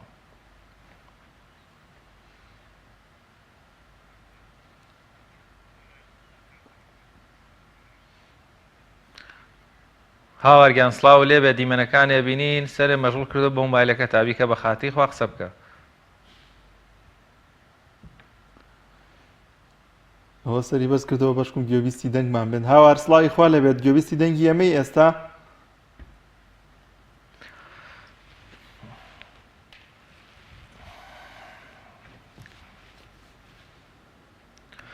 سوێلیگان چی بکەین وا بزانم هاوار گوێ لێمان نییە. زۆر باشە. بەڵازان لە تەوری دۆمی بەرنامەکەماندا گفتوگۆ دەکەین لەبارەی زمانی دایک و بە تایبەتی تر پارێزگاریکردن لە زمانی کوردی و پارێزگاریکردن لە زمانی دایک و بەگشتی باز لەو دەکەین لە پرۆسەی خوێندن لە قوتابخانەکان چی بکرێت کە زمانی دایک و زمانی کوردی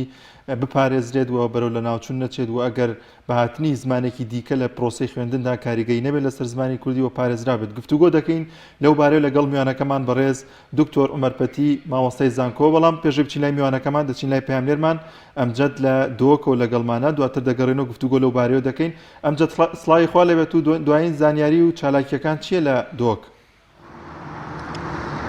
بله سلاوت خودل تو بینارت کانال آسمانی پیام بن وەکو دیارە وان ڕۆژانی بەهای سۆت هەمانیە دووبارە بلند بووە یعنی بابەتە سۆت هەمانی بووە سەرئێشی بۆ خەلکی پارێزگا دهوکێ بۆ هەرێما کوردستانی جیب گشتی تنهادا ینی لترا پانزینا نورمال نزدیکی 1000 دینارم بووە یعنی نورمال 900 دینارە و محەسەن 1000 دینارە یعنی باین پانزینێک gelek giran بووە ئەوە جی بووە جێدلگیرانی هەواڵاتی بگشتی دەمەکی دا کو ئەو پانزینا حکومی ئەوە بوو ئەو پانزینا حکومی ئەوە بوو پارێزگا دهوکێ دێت ڕەنگە 10 سادش پێتەویە پارێزگا دهوکێ دابین کرد یعنی 10 سادێ یادیتر بژین 90 سادێ پانزینا بازرگانیە یعنی پێتەویە هەواڵاتیە پانزینا بازرگانی تێتە دابین کردن ژبەرەندەش یعنی گەل هەندێ ئەو پانزینا حکومی ژێوا تێت نوکە بابەت ئەوە کو ئەو پانزین کوواڵەتیەکە خراپە یعنی ئەو پانزینا حکومیات هێتە دابینکردن ژی گەل هەندێک و ڕێژەوەیە کێمە گەل هەندێک ژی کوواڵەتیەوەیە خراپە بەحس لە هەندێک تێتەکردن کو ئاف تێکەلی وێ پانزینە تێتەکردن یعنی هەتا هەندێک جها یعنی جهاتیە قوتکردن ژی یعنی ئەو پانزینە هاتیە ڕاگرتن ژبەر کو گازندا شوفێران گازندا هەواڵاتیان سەر هەیە کو کوواڵەتیەوەی زۆریە خراپە وەکی ما گوت یعنی کێشە پانزینێ مای چەند ڕۆژەکە پارێزگا دووکێ سەر هەلدایە دووبارە بەهۆی بەرز بووە پانزینە حکومی ڕێژاوێ زۆرە کێمە 10 سادش پێتەویە پارێزگا دووکێت گەلەندەژی کوواڵەتیەوەی geleka خراپە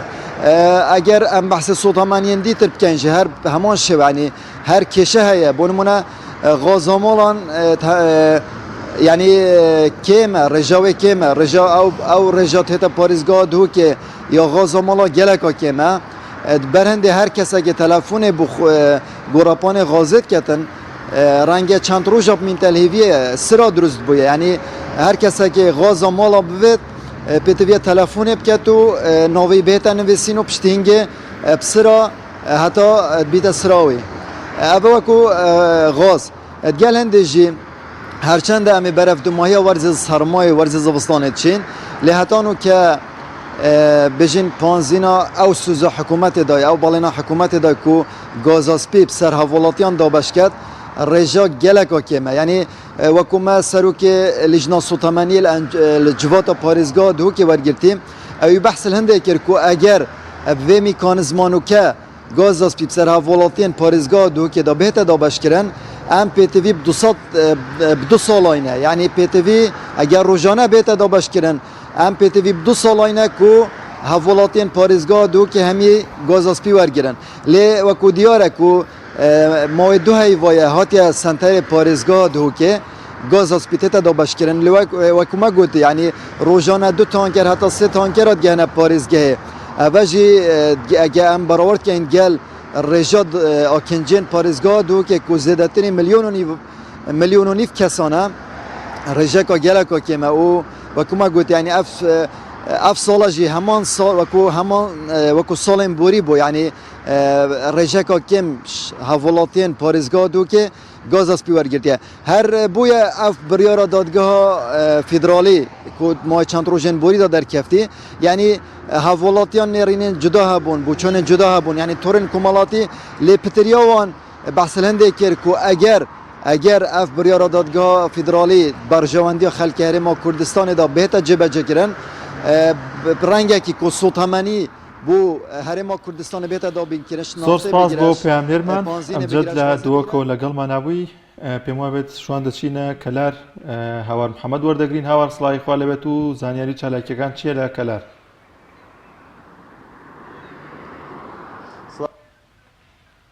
ئاسمانی پێمیش بێدا و لە بردنەکەم بەهۆی کێشەیەکی تەکنیکیەوە دەنگی ئێوە باشینە دەگەیشتە لای من لە ئەمەوێ باسێکی ئەو شەپۆ لە بارانبارینە بکەم کە لە ماوەی دوو ڕۆژی ڕابردوودا هەرێمی کوردستان و بە تایبەت دەفەری گەرمیانی گرتووە دیارە بەهۆی نزمە پەستانێکی دەریای ناوەڕاست وە یەکگرتنی لەگەڵ شێیەکی باش شەپۆلێکی بەهێزی بارانبارین هەرێمی کوردستان و عێراقی گرتووەتەوە من ئەمە بە دیاریکراوی باسی ئەو کاریگەری ئەو شەپۆلە بکەم لەسەر دەفەری گەرمیان دیارە بەهۆی نزمە پەستانێکی دەریای ناوەڕاست و دەریای سوور کە تێکەڵەی با بڵێن دوو شەپۆلی باراناوی بوو ڕووی لە دەفەری گەرمیان کردووە لە ماوەی با بڵێن دوو ڕۆژی ڕابردوودا لە درەنگانێکی شەوی شەمە لەسەر یەکشەمە تا بەرەبەیانی ئەمڕۆواتە دووشەمە بارانی بەخوڕ و ناوبەنا و بارانی بەلێزمە دەبارەی لە دەفەری گەرمیان و ئەمەشکە بۆتە مای خۆشحاڵی لە لای هەوڵاتیان و بەتایبەت جوتیاران کە لە نێواندا بۆ 25 ملین باران لە دەڤەری گەرمیان باریوە لە ماوەی ئەم دوو ڕۆژی ڕابردوودا کە ڕێژەیەکی باشە بۆ دەڤەری گەرمیان کە لە هەفتەکانی پێشوودا بەڕێز بەڕێوەبەری کشتتوکاڵی گەرمیان ئاماژەی بۆ دەکرد کە هێشتا مەترسی وشکە ساڵی لەسەر گەرمیان نەڕەویوەتەوە بەڵام بەهاتنی ئەم شەپۆ لە بارانبارینەی ئەم دوو ڕۆژی ڕابردوو تا ڕادەیەک مەترسیەکانی وشکە ساڵی کەم بوونەتەوە وەک کەشناسان ئاماژەی بۆ دەکەن کە بە ڕێژەیەکی باش با بڵێن کەم بارانی وشکە ساڵی لە گەرمیان دوور دەکەوێتەوە ئەگەر ئەو شەپۆلی کە لە داهاتوودا لە 24 مانگ بۆ 27 مانگ ڕوو لە ناوچەکە دەکات ئەوەش کە ڕێژەیەکی بارانبارینی هاوشێوە ڕوو لە دەفری گەرمیان کات ڕێژەیەکی باش لە باران دەبارێت و بەشێک لە مەترسیەکانی وشکە ساڵی دەڕەوێتەوە ئەوەی کە جی ئاماژەیە لە کەلار لە ماوەی تەنیا 24 کاتژمێری ڕابردوودا واتە لە ئەم شەپۆ لە دوایە 17 ملین باران باریوە لە قەزای خانەقینیش 8.2 ملین باران باریوە و زۆرترین ڕێژەی بارانبانیش لەم شەپۆ لە دەڤەری گەرمیان لە ناحیەی پێباز بووە کە 27 ملین باران باریوە و کەمترین ڕێژەش لە قەزای کفری بووە کە تەنیا 3.2 ملین باران باریوە و کۆی گشتی بارانبارین لە دەڤەری گەرمیان ئەمساڵ لە قەزای کەلاس تەنیا 100.2 ملین باران باریوە کە لە کاتێکدا ساڵی پار زیاتر لە 111 ملین باران باریوە و هەروەها لە قەزای خانەقین 7.8 ملین باران باریوە و تەنیا لە قەزای کەلار و خانەقین ئەمساڵ کەمتر لە ساڵی پارباران باریوە پێچاونەوە لە ناحیەکانی پێباز و قەزای کفری و ناحیی مەیدان ئەمساڵ تا ئەم کاتە لە ساڵی پار ڕێژەکە بارانی باشتری تیا باریوە و هۆی ئەوەی کە مای خۆشحاڵیە لای هاوڵاتیان و وەک ئاماژەم پێ لای جوتیاران کە ئاماژەیەکی باشە بۆ دەڤەری گەرمیان پڕبوونی بەنداوی عەلیمیرە لە سنووری پەروێزخان کە دەکوێتە خۆرهەڵاتی گەرمیان کە ئەم بەنداوە بەهۆی ئەو باران و شەپۆلە بەهێزەی کە لەم دوو ڕۆژێ ڕابردوودا هاتووە بە تەواوەتی پڕ بووە وە سەرڕێژی کردووە کە ئەمەش نیشانەیەکی باش و ئاماژەیەکی باشە بۆ کەمبوونەوەی مەترسیەکانی وشکە ساڵی لەسەر دەڤەری زۆر باشە هاوار ئەم وەک ئاماژەم پێەیە کە شەپۆلی داهاتووی بارانبارین لە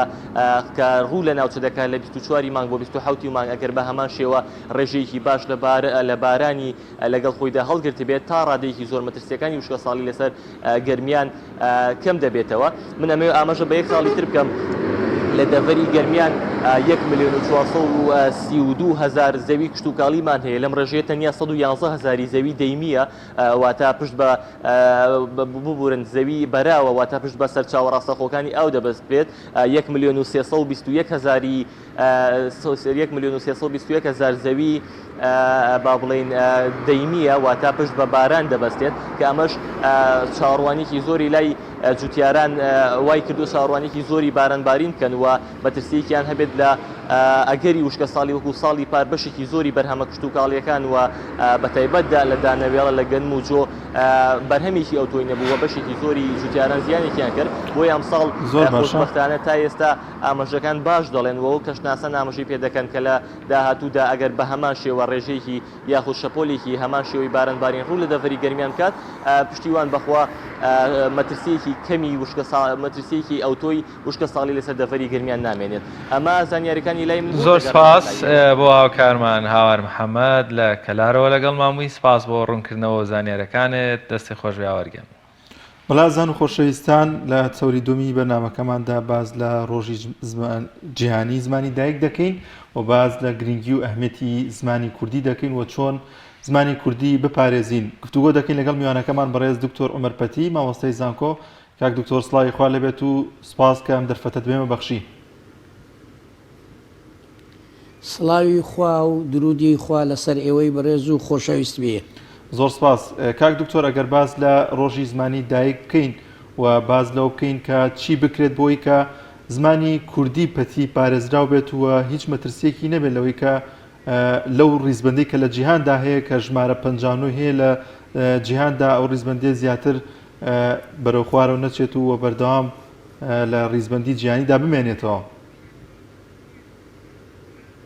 بە ناوی خوای گەورە و بەخشندەی میهرەبان درود و سەڵاو و سەجیانی پاشی پێغەمبەر کەوێ. دیارە پێشەوەی وەڵامی پرسیارەکەت دەمەوە ڕەخنە و گولەیەکم هەیە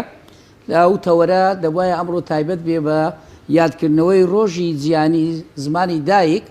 نەک ئەو هەموو ڕیپۆرتاژە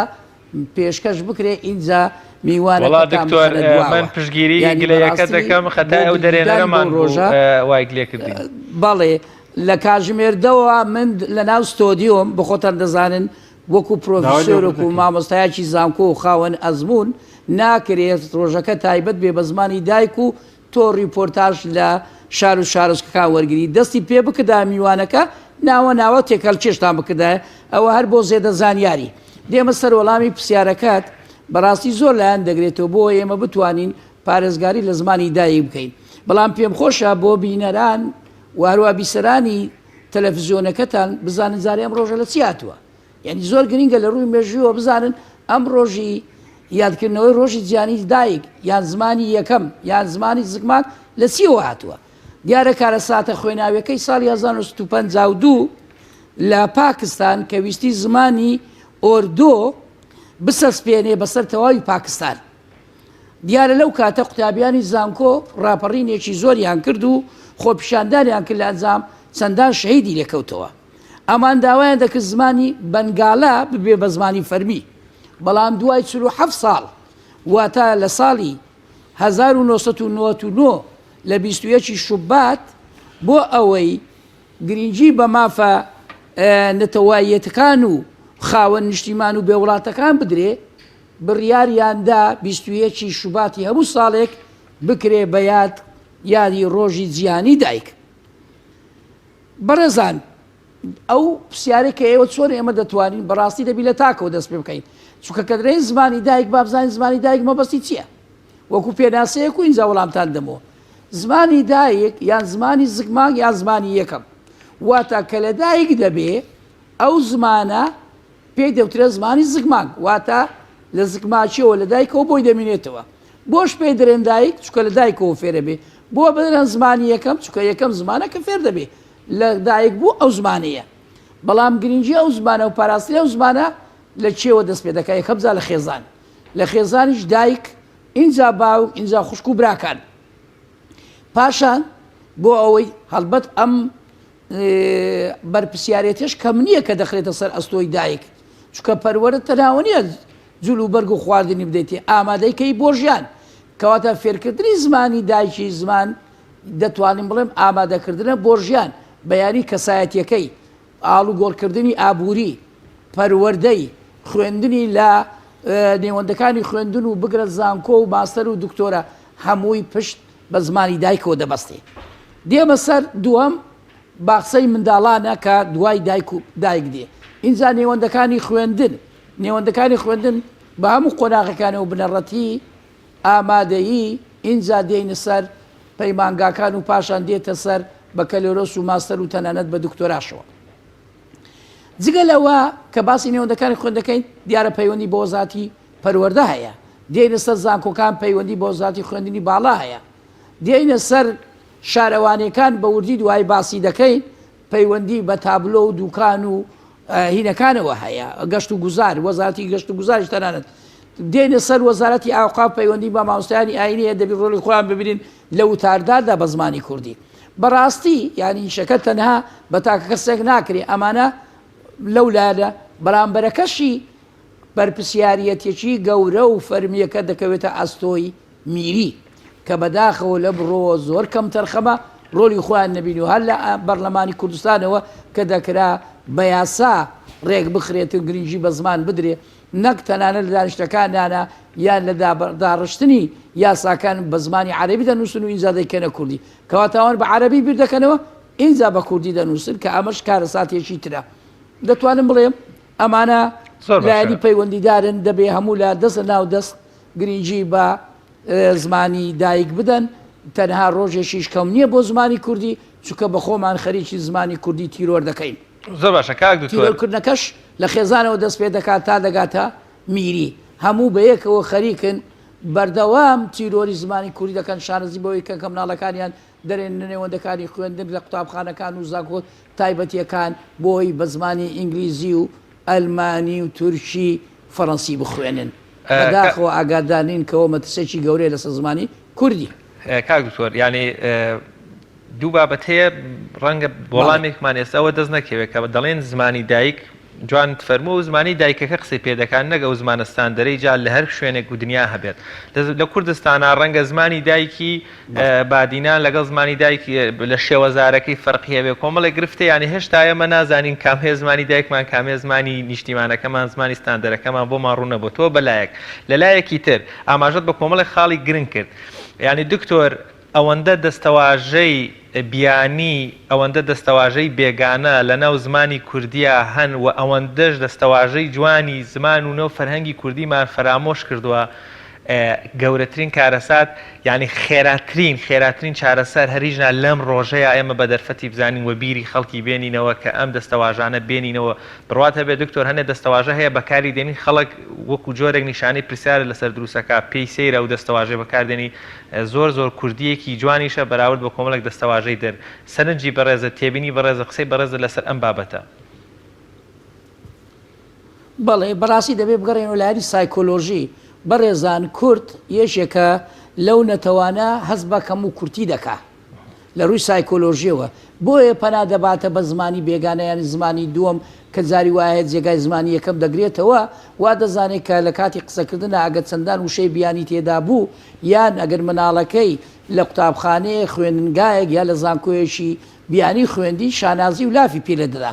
چ دایکەکە چ باوکەکە لە ناو کۆڕ و کۆبوونەوە و لە میواندارەکان کوڕەکەم کچەکەم لە فران زانکۆ فران هین تەواوی کردووە و یان دەخوێنێ کەواتە ئەوە کەم و کورتەکە لێرە بۆ لایانی کەساتی دەگەڕێتەوە ئەگەر ناوەی تۆ ئاماژەت پێکرد زمانی کوردی زۆر دەوڵەمەندە شاعرێکی وەکو حازی قادری کۆی پتر لە سەد وتووە زمانی کوردی بەڵاو نەبوو گرد بوو وا لە مابەینی ئێمە تێسوو بەڕێزان خۆمان زمانی کوردیمان والێ کردووە ئەجینا زمانی کوردی لە ناو 6,000 زمان ڕیزبەندیەکەی 59 بێ کەم نییە ئەوەش بۆ ئەوە ناگەڕێتەوە ئەوانەی کە ئێستا لافی بەڕێوەبردننی هەرێمی کوردستان لێدە نەخێر ئەوەی کە زمانی کوردی پاراستووە لە ڕابردووە سیاسەتکەشەکانی کوردستان بووە دووهەم لایەنی پەیوەندی بووە کە کۆمەڵایەتەکەی کورد زۆر بەهێزە ئەوەش بەهۆی ئاینی پیرۆزی ئیسلامەوە بووە ئەجینا دژمنانی کورد دەمێکە زمانی کوردی دژمنایەتیان کردو دەیانویست لە ناوی بن بەڕێزان زمانی کوردی وشەی وا پەتی هەیە لە پەنجاکانەوە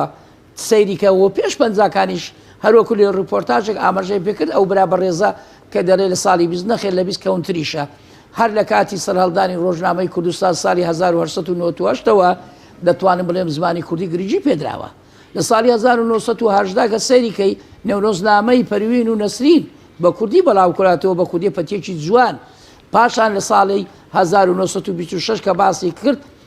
پیرەمێرد باسی ئاماژەی نەکرد بە پیرەمێرد کە لە پارێزگاری زۆرەمێر بوو لە تورکیا هاتەوە بۆ ئەوەی ڕۆژنامەی ژین و ژیان هیچ بکاتن دەربکا و پاشان گرنگی بەجەژنی نێورۆزدا یعنی زمانی کوردی خۆی دەوڵەمەندە خاوەنی 4 دیالکتی سەرەکیە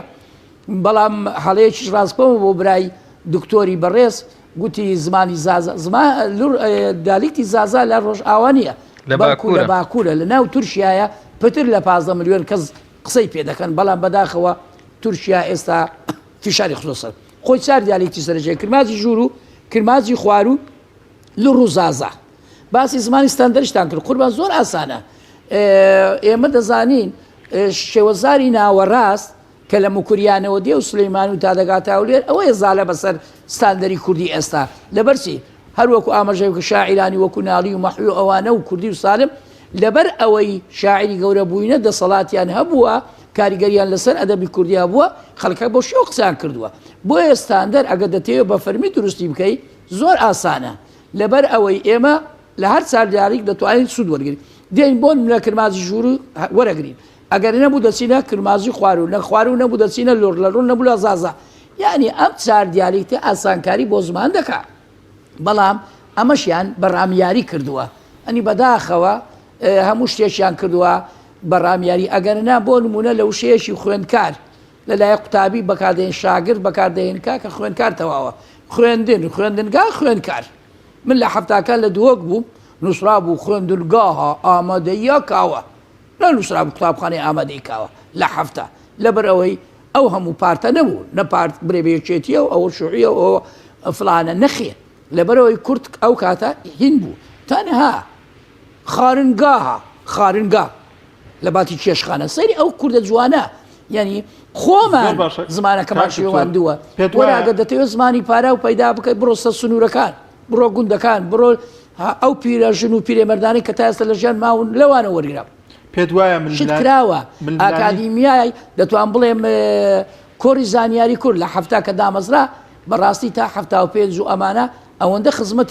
ئەوەندە خزمەتی زمانی کوردی کرد ئاکادیمیای کوردی ئێستا ئەو خزمەتەی نەکردووە هەموو زانکۆکانی کوردستان ڕۆلی خۆیان نەبینی و هەرچەندە کاک دکتۆر گوتی ئێمە فەرموو ئەو هەموو بەشە کوردیا هەیە لە کۆلێژەکانی زمان و ئاداب و پەروەردە فەرموو وایە کرد میری بەهەژێنن بڵێن زمانی کوردی لە مەترسیدایە بڵێن ئێوە تیرۆری زمان دەکەن ئازابوون یەکێک لە سۆرۆک بەشەکان یان مامۆستایەک لە یەک لە بەشەکانی کوردی ڕووی دەمی لە وەزیری پەروەردە برێ زمانی کوردی تیرۆر دەکەی نەکار ئەو وەزیرە هەموو وەزیرەکانی پێشوو تەنها مامۆستا عەبدولعەزیز تەییبی لێ دەکەی کە بوێر نەبن چیان کردووە تۆ کۆنفراس و تۆژینەوە دەکەی ئەگەر ئەنجامی نەبێ نەکرێتە بواری جێبەجێکردن با هەر لە سەرڕەفەکانە بێ من شتم ناوێ بە بیردۆزی شت دەبێ بچێتە بواری پیادەکردن تۆ نەتوانی میری بینێ سەرهێڵ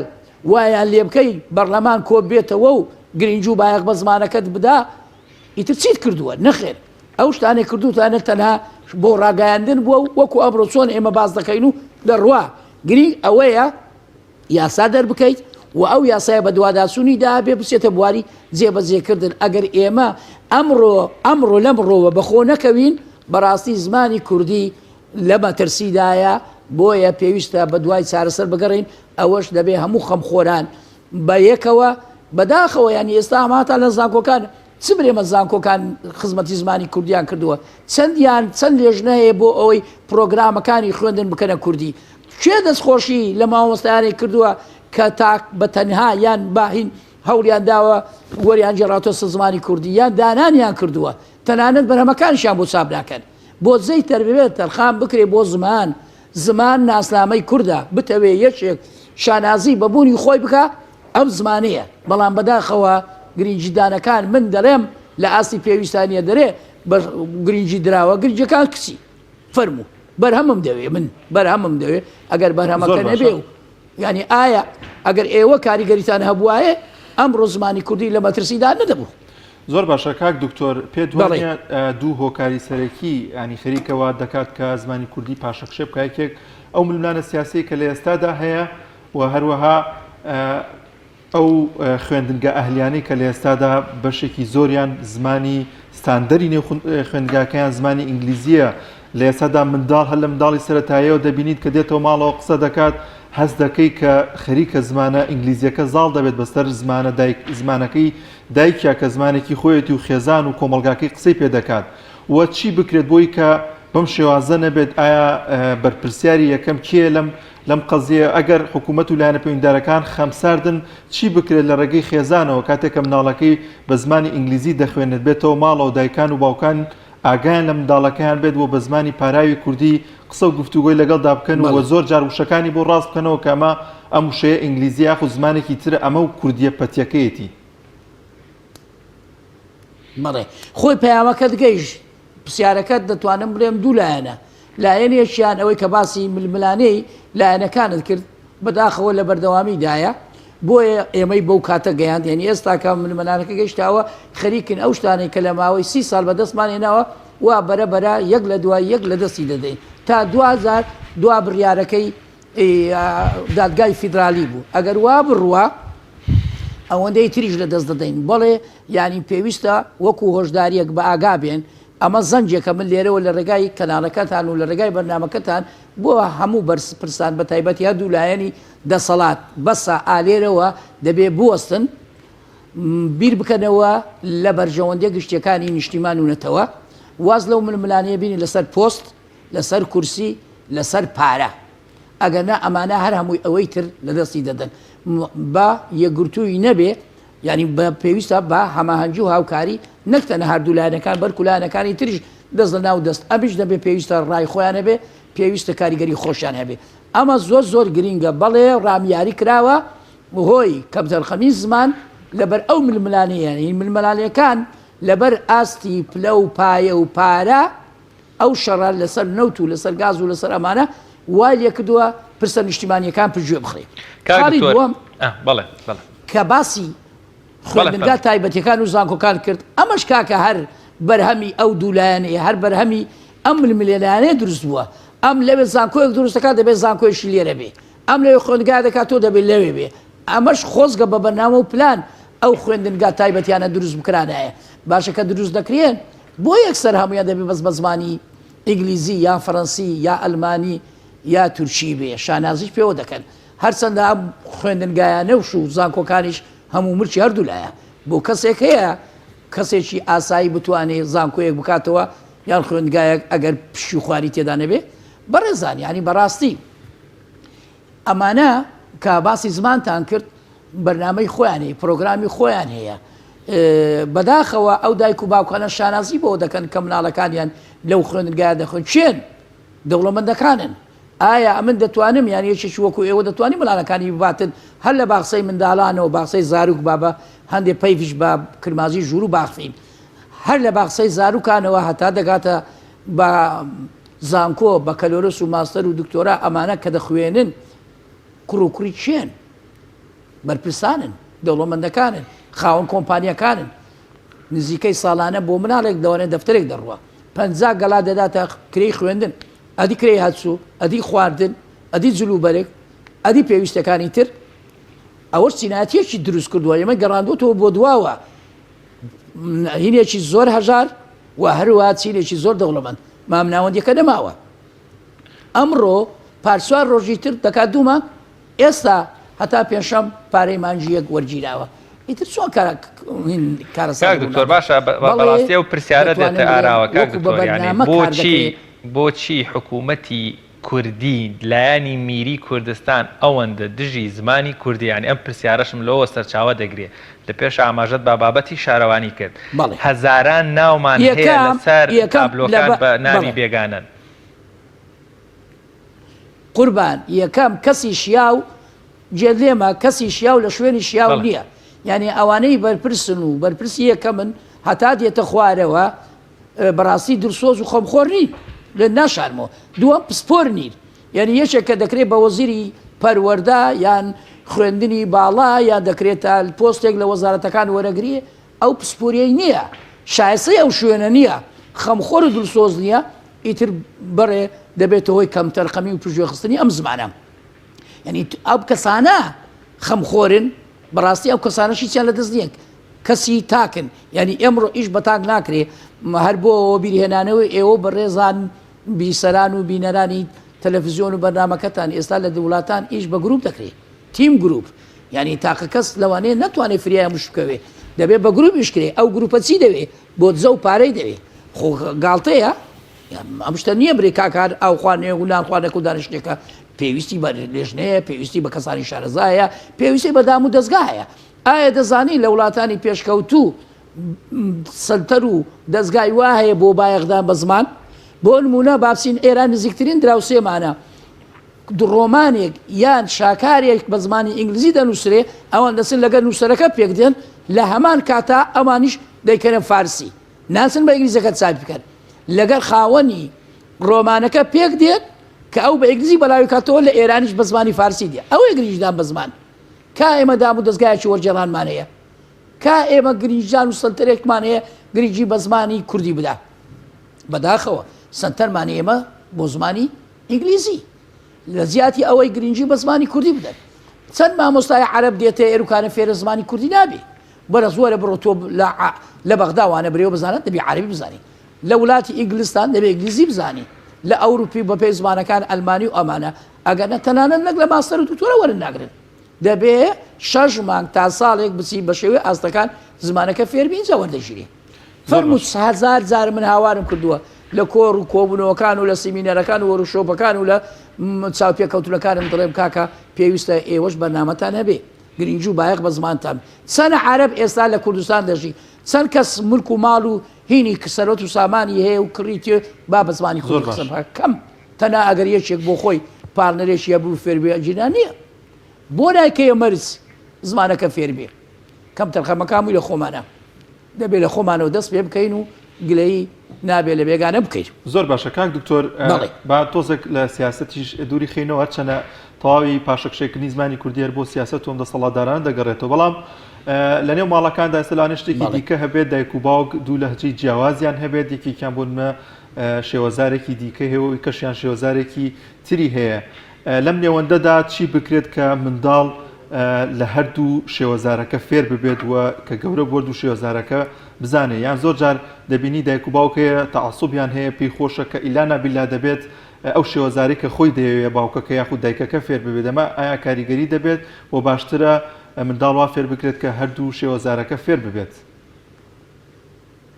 سپاس وەڵامی ئەو پرسیارە دەمەوە لە پێشەوەی وەڵام دەمەوە دەبێت ئەوەش ڕوونکەنەوە زمانی یەکەم و دووەم چ زیانێکی هەیە ینی بەڕاستی زمانی یەکەم دەبێت تا تەمەنی 11 ساڵی بە زمانی یەکەم بخوێنێت زمانی دایک ئەو جا لە دوای 11 ساڵی دەبێت زمانی دووەم بخوێنێت بۆ دیالێکێت زۆر ئاساییە مناڵ بەگشتیە مەقسەدەکەی ئاگادار بە هەندێک مناڵ لەوانەیە لە تەمەنی پێش 11 ساڵیش لە 5 ساڵی لە 6 ساڵی بتوانین دوو زمان سێ زمان فێر بێت بەڵام بەهرەی هەیە توانای هەیە چکە بە توانەکانی گشتیمان هەیە توانای زمانەوانیشمان هەیە بیکاریمان هەیە زۆرن هوەریە ناسێ سەرەوە بەڵام بۆ دیالێکتەکە بەڕاستی دایک و باوک دەتوانێت گرنگجی بە هەر چیار دیارێک بکات یعنی بۆ نمونە من زۆر زار وشەی هەوڵ دەدەم هەورامیش بەکاربێنێ و کرمازی ژوورش و خواروش یعنی زۆر خۆشە هیڤیا خودێ وشەکە زۆر هێنە بۆ بنار فێر نەبێ هیڤیا خودێ وشەکە گەلە جوانە یان بۆ نمونە هەندێک وشەیتر هەیە زۆر ئاسایە دایکەکە یا باوکەکە هەوڵ بداتن هەر چیار دیالێکتی فێر بکە ئەگەر پێی ناکرێ ئەوە دیالێکتی یەکەم بۆ نمونە کرمازی خواروە با بەڵام ئەگەر دایکەکە کرمازی ژووروە با هەوڵیدا فێری بکە زۆر ئاسایە ینی هەر تاچێکی شوورەیە بۆمان هەمومان لە پێشەوە من پێویستە هەر چار دیالێکت بزانم چکە هەر چار دیالێکت اینجا پێی دەورێت زمانی کوردی لە بیرمە لە شێستەکان کە بە کوردی پەتی قسەم دەکردیانگۆ کاکە ئەوە بە زمانی سلەیمانی قسە دەکات ئەو نیشانەی نەزانی و نزمی ڕادێ ڕۆشنبیری و نەبوونی وشاریە دەبێ بەڕاستی بەنامەمان هەبێ بۆ هۆشیارکردنەوە خەڵک و بۆ ڕۆشنبیرکردنیان کە زمانی کوردی چار دیالکتی هەیە دیالکتەکانیش بابزانن و بابزانن فێری بناڵەکانیشان بکرن ئینجا چ لە ماڵەوە چ لە سنتەرەکان چ لە نێوەندەکانی خوێندن ینی بەڕاستی گرینگە کورد نەک تەنها هەر گرنگی بە کرماجی خوار و بدا پێویستە بە هاورامیش بدەی خەڵکەکی زۆر قسەی پێ دەکە پێویستە پێشی بنووسن ینی تەنانەت پێویستە یاسایەک دەرسێ با ئەوانەی هەورامان و با لوڕ و ینی لوڕ بابرین و هەروە زازا و هەروەها کرمازی ژوروش تا سەرەتایەکێگە بە زمانی خۆشیان بەو دیالکتە بخوێنن ئاساییە بەڵام لە هەمان کاتیشدا پێویستە زمانیستان دەریشمان هەبێت. زۆر باشە زۆر سپاس بۆ بەڕێز دکتۆر مەرپەتی مامۆستای زانکۆ کاک دکتۆر ئەو پەتیەش هەر لەقە بەیانەت پەیوەندی بە پەتی زمانی کوردیەوە هەیە نازناوە مەرێ لە قەبرێ نازناوە بەڵێ نازناوە کە تاکە کەسێک لە هەموو کوردستان و جیان وەری گرتی بێ پەتیە بەندەیە ئەو بەندێش لەبەرسی هەوڵ دەدا هەتا وشەی کوردی پەتیە بێ ئارەوی و بێگانە بەکار ناهێنێ نارێم عرەوی درم ئارەوی وڵا دکتۆر هەر بۆ پشگیری قسەکەت بیرمە ساڵی 2010 توین بۆ هاتین بۆ کۆلێژ لە کۆلێژی ئاداب تەلەبە وتیان دکتۆر عومەر تەکسێکی گرتووە ڕۆشتۆ بۆ گەڕێکێکی ولێر و تیتر بۆ قوتابی بەڵێ بم بە بۆ گەڕێکی دار و تەختە بوو ئاسن و تەختە بە کوردیە ناوەکە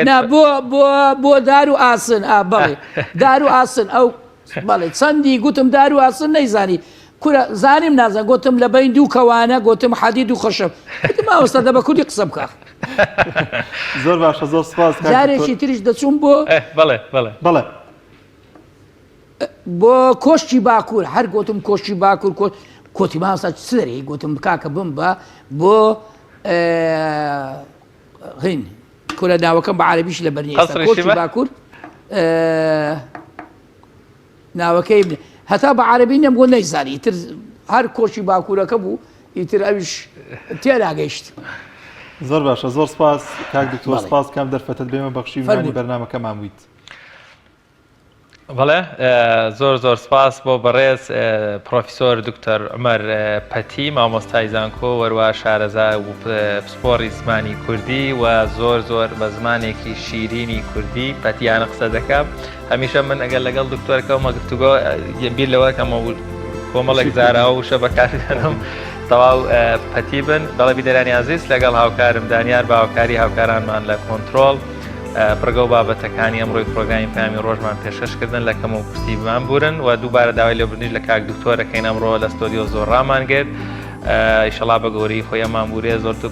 زۆر سپاسێکەین دووبارە زۆر سپاس.